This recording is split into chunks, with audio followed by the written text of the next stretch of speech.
What if simple, everyday evidence could end a centuries-old debate? I set out to investigate flat Earth claims. No mockery, just questions. Ocean test: do ships shrink or vanish from the bottom up? We'll watch a telephoto horizon and lift binoculars to check.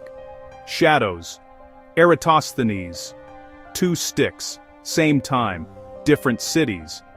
Does geometry match a globe or a small sun circling above? Third, voices. Real people searching for certainty, community, and trust. I'll follow the evidence and listen carefully, respectfully. Soon, you'll see what holds, and why belief persists. Stay with me. Let's test it. To understand the investigation, we must first understand the claim itself. In its simplest form, the flat Earth model proposes that our world is a flat, stationary plane. The Arctic is at its center, and Antarctica is not a continent, but a massive ice wall that encircles the known landmasses, holding in the oceans. The sun and moon are small, local objects that circle above the disk, creating day and night as they move. Gravity, as we know it, is rejected. Instead, proponents often suggest the disk is accelerating upwards at a constant rate, which creates the sensation of being pulled down. This model presents a radically different cosmos, one where space travel is a hoax, and all images of a spherical Earth are elaborate fabrications. The reasons people give for this belief are often rooted in personal observation and a deep distrust of authority. Many believers start with a simple, relatable thought: the world looks and feels flat. From our vantage point on the ground, the horizon appears as a straight line and we do not feel the planet spinning. From there, they argue that scientific institutions, space agencies, and governments are part of a massive, centuries-old conspiracy to hide the true shape of the Earth. The motive for this alleged deception varies. Some suggest it's about controlling humanity. Others believe it's to hide vast, unknown lands beyond the ice wall. This sense of a grand conspiracy is a crucial part of the belief system. It provides an explanation for why the overwhelming scientific consensus points to a globe. Every piece of evidence for a round Earth, satellite photos, GPS technology, is reinterpreted as another layer of the lie. This creates a closed loop of logic. My investigation followed a careful, multi-step process. The first step was immersion. I spent weeks reading posts on flat Earth forums and watching countless hours of video content created by leading figures in the movement. I did not comment or argue, I simply listened. I wanted to understand the language they used, the evidence they found most compelling, and the emotional tone of their discussions. This passive observation was crucial. It helped me see the world through their eyes, even if I did not agree with their conclusions. I took detailed notes on recurring themes, such as the focus on perspective, the distrust of NASA, and the frequent citation of specific Bible verses or ancient cosmologies. The second step was fact-checking. For every claim I encountered, I sought out clear, reliable sources to verify it. This is where resources like the Guardian's science section, university websites, and educational materials from scientific organizations became invaluable. If a flat Earth video claimed that gravity was just a theory, I would read about the law of universal gravitation and the extensive evidence supporting it. If they showed a distant landmass that should be hidden by curvature, I researched atmospheric refraction and mirages. This process was slow and meticulous, a careful comparison of claim and counterclaim. The third step involved looking for simple, repeatable experiments. I researched the Eratosthenes experiment, which used shadows to calculate the Earth's circumference over 2,000 years ago.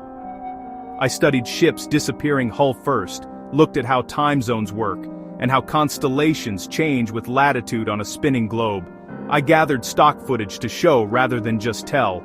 Finally, I connected with people, reading testimonies, seeking interviews with believers and a science educator, to hear the human voices behind the debate. One of the most powerful and accessible pieces of evidence I examined was the disappearing ship phenomenon. This is a classic test used for centuries to demonstrate the Earth's curvature. The concept is simple. If the Earth were flat, a ship would merely shrink until too small to see, yet remain fully visible as a whole. However, in reality, the bottom part, the hull, disappears first. As it moves away, more vanishes from the bottom up. Masts and towers are last to sink below the horizon. I watched numerous time lapses and stock clips showing this exact effect. It was consistent and predictable. On a round Earth, the ship is also following the curve of the planet. The bulge of the surface rises between you and the vessel, obscuring it from the bottom up. It's like watching an ant crawl over the top of an orange. Counter-arguments point to perspective or atmospheric conditions, a haze or water wall obscuring the lower ship. But binoculars can bring the top of the ship back into view long after the hull has vanished, contradicting the idea that it's merely too small to see. This became a cornerstone of my investigation. No complex math or institutional trust, just direct observation. The flat Earth model predicts uniform shrinking, the globe model predicts bottom-up disappearance. Again and again the hull went first. This single, elegant observation gave me a compelling reason to question the flat plane model, and to trust the evidence of a curved horizon. It really stuck with me. Beyond the horizon, another powerful piece of evidence lies in the behavior of shadows. This test, first used by the ancient Greek librarian Eratosthenes, is elegant in its simplicity. Compare shadow lengths of identical vertical sticks, measured at the same time, in two different locations. If Earth were flat and the sun distant with parallel rays, both shadows match. If the sun were small and close, lengths would vary, but not in the pattern we observe. Eratosthenes found, and you can verify today, the shadow lengths differ proportionally to the distance between cities. Exactly what you'd expect on a curved surface, where parallel rays strike at different angles. Modern projects have students and science fans worldwide measure at local noon and share results. Aggregated data consistently confirms the ancient observation. A student photo from Ecuador shows a short shadow. A simultaneous photo from Canada shows a long one.